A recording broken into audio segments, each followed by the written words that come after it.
আজকে তোমাদেরকে বলবো সুন্দরবনের সেই বাঘের দেশের গল্প।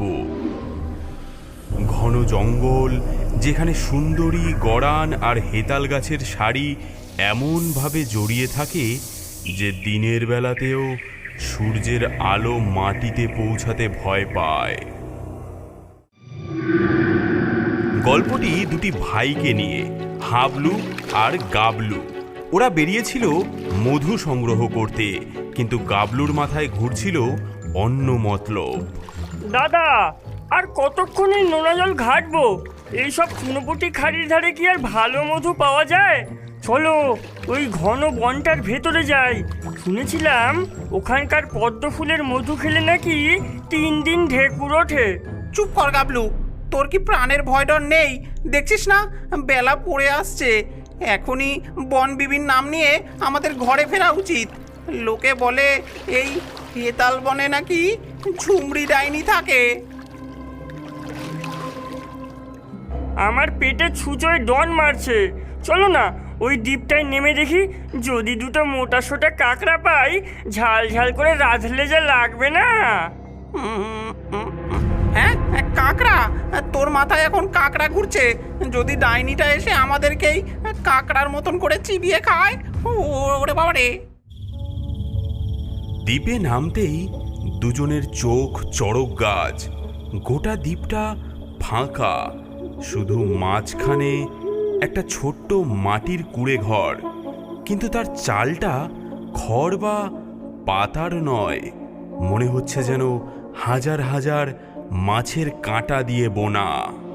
গাবলু, আমার কিন্তু প্যান্টটা ভেজা ভেজা বলে মনে হচ্ছে। চল ভাই, এক্ষুনি পালাই। এখানকার গন্ধটা ভালো না। মনে হচ্ছে যেন কেউ মাছের ঝোলের সাথে মোজা সেদ্ধ করছে। আহা, কি দারুণ গন্ধ! মনে হচ্ছে নতুন কোনো পাঁচমিশালি রান্না হচ্ছে। কাঁকড়া পোলাও হতে পারে। দিদা, ও দিদা, বাড়িতে কেউ আছেন? গাবলুর ডাক শেষ হওয়ার আগেই কুঁড়ে ঘরের ঝাঁপটা ক্যাঁচ করে খুলে গেল। ভেতর থেকে বেরিয়ে এলো এক বুড়ি। চুলগুলো পাকা পাটের দড়ির মতো, চামড়া কুচকে যেন শুকনো খেজুর। মুখে একটাও দাঁত নেই, কিন্তু মাড়িগুলো অসম্ভব লাল। ইনি হচ্ছেন ঝুমরি ডাইনি। কে রে তোরা?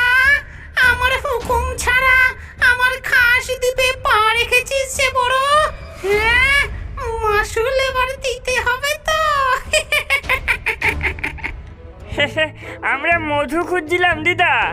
আপনার বাড়ির গড়নটা তো ভারী অদ্ভুত, একেবারে খাঁটি জিনিস দিয়ে বানানো। ওই চালটা কি মাছের কাঁটা দিয়ে বানানো? কোন কারিগরের কাছ থেকে বানিয়েছেন? তোরা তো বেশ মজাদার ছোকরা দেখছি। বস বস, তোদের জন্যই তো কাঁকড়ার ঝোল চাপিয়েছি উনুনে। আয়, আমার হাতের রান্না খেয়ে যা, জীবনেও ভুলতে পারবি না। ঝুমরি ডাইনি দুটো মাটির থালায় ধোয়া ওঠা ভাত বেড়ে আনলো।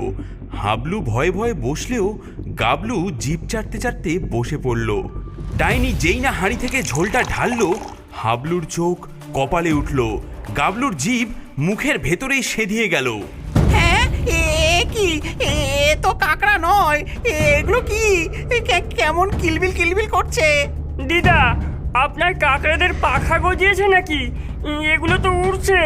আরে আরে না, এগুলো তো সাপের বাচ্চা। চুপ চুপ, একদম চুপ। একটু উপরে সাজিয়ে দেওয়ার জন্য দিয়েছি। খা খা, ভালো ভালো স্বাদ লাগবে। খাবি কিনা বল, নাকি তোদেরকেই ছোলে চুবিয়ে দেব? ওরে বাবা রে, কি ভূতের পাল্লায় পড়লাম।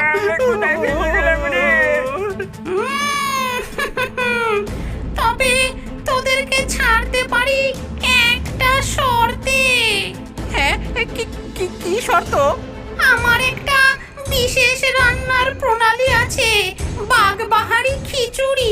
তার জন্য বাসমতি চাল, সোনামুগ ডাল, গাওয়া ঘি সব আছে।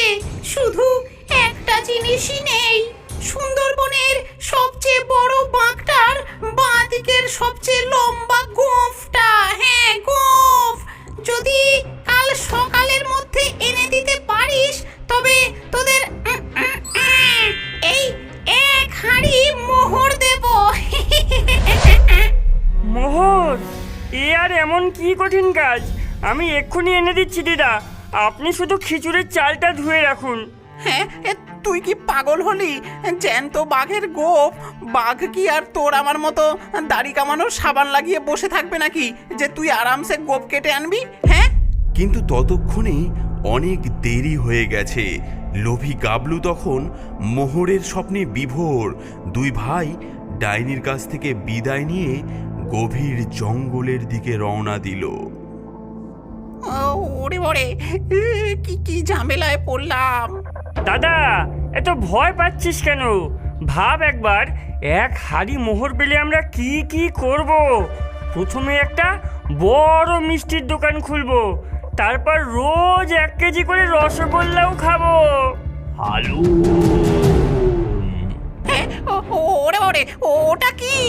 দাদা পেয়ে গেছি, বাঘটা ওই ঝোপের মধ্যেই আছে। চলো চলো, আমাদের গোফ অভিযান শুরু করা যাক। দাঁড়া দাঁড়া গাবলু, এত সহজ নয়। আমার ষষ্ঠ ইন্দ্রিয় বলছে কিছু একটা গোলমাল আছে এখানে।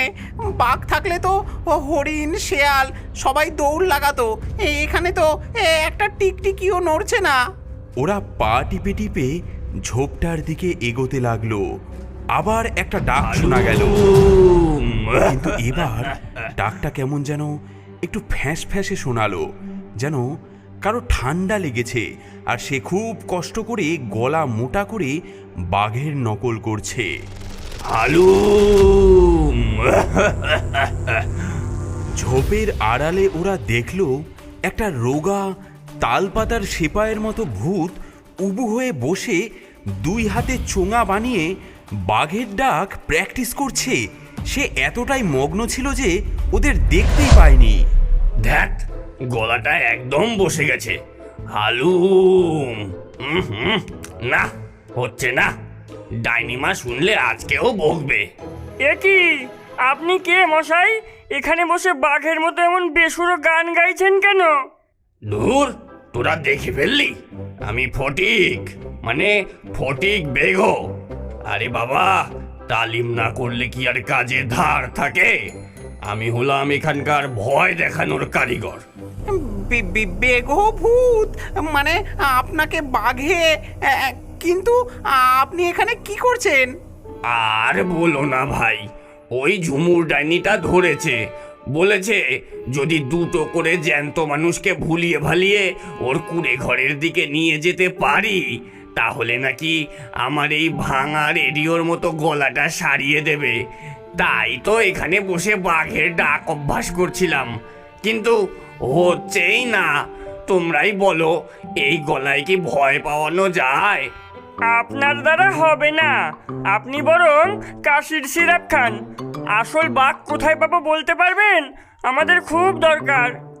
ওই দিকে যাও, বনের সবচেয়ে বড় বাঘ সেদু দাদা ওখানেই ঘুমায়। কিন্তু সাবধান, ওটা কিন্তু আমার মতো নকল মাল নয়, একেবারে আসল। তবে আজকের রাতটা ভালো না, ওই বাঘের পেছনেও ঝুমরি ডাইনির নজর পড়েছে, বেচারার সাধের গোফের ওপর। দুই ভাই কিছু দূর যেতেই দেখল একটা বিশাল ডোরাকাটা বাঘ একটা গাছের নিচে অঘোরে ঘুমোচ্ছে। তার নাক ডাকার শব্দে গাছের পাতা পর্যন্ত কাঁপছে। গাবলু একটা কাঁচি বের করে যেই না গোপ ধরে টান মারতে যাবে, ওফ, আবার এসেছিস? ফটিক বেগোটাই তোদের নিশ্চয়ই পাঠিয়েছে। হ্যাঁ, বললাম না আমার আর একটাও গোপ বাকি নেই। ওই ঝুমরি ডাইনিটা সব তুলে নিয়ে গিয়ে দাঁত খোঁচানোর কাঠি বানিয়ে ফেলেছে। ওফ, ওরে বাবারে, এ তো আমাদেরকে খেয়ে ফেলবে বলে মনে হচ্ছে। কিরে, হাঁ করে কি দেখছিস? ভূত দেখিসনি কোনোদিন বুঝি? তোদেরকেও ওই মোহরের লোভ দেখিয়েছে, তাই না? হ্যাঁ, মানে ওরে হতভাগা, ওগুলো মোহর নয়, ওগুলো আসলে শামুকের খোল, যাতে ডাইনির জাদু করা রয়েছে। যেই তোরা ওতে হাত দিবি সঙ্গে সঙ্গে পুঁটি মাছ হয়ে যাবি। তারপর তোদের দিয়েই ঝাল চচ্চড়ি বানাবে ওই ঝুমরি ডাইনি। হ্যাঁ, হ্যাঁ, তাহলে এখন উপায়? আমরা তো ডাইনিকে কথা দিয়ে ফেলেছি। উপায় তো একটা আছে। ঝুমরি ডাইনির একটা পোষা জিন আছে, নাম তার ঘটনা। বেচারাকে একটা ছোট্ট আতরের শিশিতে ভরে রেখেছে ওই ডাইনি। যদি তোরা ওই বোতলটা খুঁজে পাস তাহলেই কেল্লা ফতে। ওই জিনটাই ডাইনিকে জব্দ করতে পারবে। হ্যাঁ। হাবলু, গাবলু আর বাঘভূত পা টিপে টিপে ডাইনির কুঁড়ে ঘরের কাছে আসে। ডাইনি তখন খাটিয়ায় শুয়ে বিশ্রীভাবে নাক ডাকিয়ে ঘুমোচ্ছে। যা, তোরা ভেতরে যা, আমি বাইরে পাহারা দিচ্ছি। যদি ডাইনিটা ওঠে আমি একটা জোরে গর্জন দেব। এই, আমিও দেব। তুই চুপ কর ফটকে, তোর ডাকে ডাইনি ভয় পাওয়ার বদলে হেসে ফেলবে। হ্যাঁ। হাবলু আর গাবলু দেখলো একটা তাকের ওপর ছোট্ট একটা আতরের শিশি রাখা, আর তার ভেতর থেকে গোঙানির আওয়াজ আসছে। হ্যাঁ, এই তো পেয়েছি। যা। কে কে কে রে? চোর চোর, আমার ঘোরটাকে নিয়ে যাবি? দাঁড়া দাঁড়া, তোদের দেখাচ্ছি মজা। ডাইনি তার ঝাঁটাটা নিয়ে তেড়ে আসতেই ঘটলো আরেক কাণ্ড। ভাঙা বোতল থেকে ধোয়ার কুণ্ডলি পাকিয়ে বেরিয়ে এলো এক তাল ঠেঙা জিন। উফ, কতদিন পর মুক্ত হলাম। মালিক, আপনি আমাকে মুক্ত করেছেন। বলুন, আপনার জন্য আমি কি করতে পারি? 3টে বর চাইতে পারেন, তবে প্রথমটা বিনামূল্যেই দেব। সবাই অবাক। জিনটা এখন আর ডাইনির গোলাম নেই, সে এখন গাবলুকে তার মালিক বলছে। আমি আসলে এই জঙ্গলের মোড়ে ঘটনা মিষ্টান্ন ভাণ্ডারের মালিক ছিলাম। আমার রসগোল্লার খুব নাম ডাকছিল। ওই ডাইনি একদিন আমার সব রসগোল্লা খেয়ে নিয়ে পয়সা না দিয়ে আমাকে জাদু করে এই বোতলে ভরে রেখেছিল। সে বলেছিল যে বোতলটা ভাঙবে আমি তারই গোলাম হয়ে যাব। ঘটনা, আমার প্রথম ইচ্ছে হলো এই খিটখিটে ডাইনিকে 100 বছরের জন্য ঘুম পাড়িয়ে দাও, যাতে ও আর কারো দোকানের মিষ্টি বাকি করে না খেতে পারে। ঘটনা একটা জোরে ফু দিল, আর ডাইনি গভীর ঘুমে অচেতন হয়ে গেল। আর আমার দ্বিতীয় ইচ্ছা, আমাদের জন্য এক্ষুনি 1 হাঁড়ি গরম গরম ধোয়া ওঠা রসে টই টুম্বুর রসগোল্লা এনে দাও। সঙ্গে সঙ্গে সামনে 1 হাঁড়ি গরম রসগোল্লা হাজির। সেদিন রাতে সুন্দরবনের ইতিহাসে এক নতুন অধ্যায়ের সূচনা হলো। হাবলু, গাবলু, আরামপ্রিয় বাঘভূত, বেসুরো গায়ক ফটিক বেঘো আর মিষ্টিওয়ালা জিন ঘটনা মিলে পেট পুড়ে রসগোল্লা খেলো। আহ, শান্তি কি! আহা, ফটকে, দেখলি তো আমরা ভূতেরা একজোট হলে ডাইনিও হেরে যায়। হ্যাঁ দাদা, তবে বাঘের ডাকের তালিমটা এখন তোমার কাছেই নিতে হবে। পরদিন সকালে ঘটনা তার জাদুর কার্পেটে করে হাবলু আর গাবলুকে গ্রামের ঘাটে পৌঁছে দিয়ে গেল। তাদের হাতে ছিল আরও 1 হাঁড়ি রসগোল্লা।